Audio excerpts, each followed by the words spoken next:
ప్రక్రియ చేపట్టాలి. మధ్యంతర ఉత్తర్వులు జారీ చేసిన హైకోర్టు సెకండరీ గ్రేడ్ టీచర్స్ పోస్టులకు బీఈడీ అభ్యర్థులు అనర్హులని హైకోర్టు ప్రకటించి సుప్రీంకోర్టు మార్గదర్శకాలకు అనుగుణంగా ఉన్న జీవో 4 ప్రకారమే నియామక ప్రక్రియ చేపట్టాలని ప్రభుత్వాన్ని ఆదేశించింది. బీఈడీ అభ్యర్థులకు ఎస్జీటీ పోస్టుల భర్తీకి అనుమతించే నోటిఫికేషన్ల నిబంధనపై స్టే విధించింది. పూర్తి వివరాలతో కౌంటర్ వేయాలని పాఠశాల విద్యాశాఖ ముఖ్య కార్యదర్శి, కమిషనర్, జాతీయ ఉపాధ్యాయ విద్యా మండలి సభ్య కార్యదర్శికి నోటీసులు జారీ చేస్తూ విచారణ ఏప్రిల్ 29కి వాయిదా వేసింది.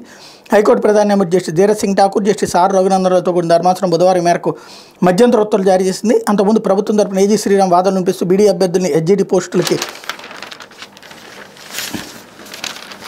అనుమతించబోమని చెప్పారు. నోటిఫికేషన్లకు సంబంధించిన నిబంధనపై స్టే విధించాలని జీవో 4కు అనుగుణంగా పోస్టుల భర్తీకి అనుమతించాలని విజ్ఞప్తి చేశారు. ఏజీ చెప్పిన వివరాలు నమోదు చేసుకున్న ధర్మాసనం మధ్యంతర ఉత్తర్వులను వెలువరించింది. ఈ నెల 12 జారీ చేసిన నోటిఫికేషన్లో ఎస్జీటీ పోస్టుల భర్తీకి బీఈడీ ఉన్న వారిని అనుమతించడానికి సవాల్ చేస్తూ పలువురు బీఈడీ అభ్యర్థులు హైకోర్టులో వ్యాజ్యం వేసిన విషయం, డీఈడీ అభ్యర్థులు వ్యాజ్యం వేసిన విషయం. ఓవరాల్గా ముందు అయితే ఒక సమస్య పరిష్కరించారు. పరీక్షలు ఆగిపోకుండా కొనసాగబోతున్నాయి. ఈ ఇబ్బంది ఆగబోతుంది. లేకపోతే నిరసనల్లో హింస అంటూ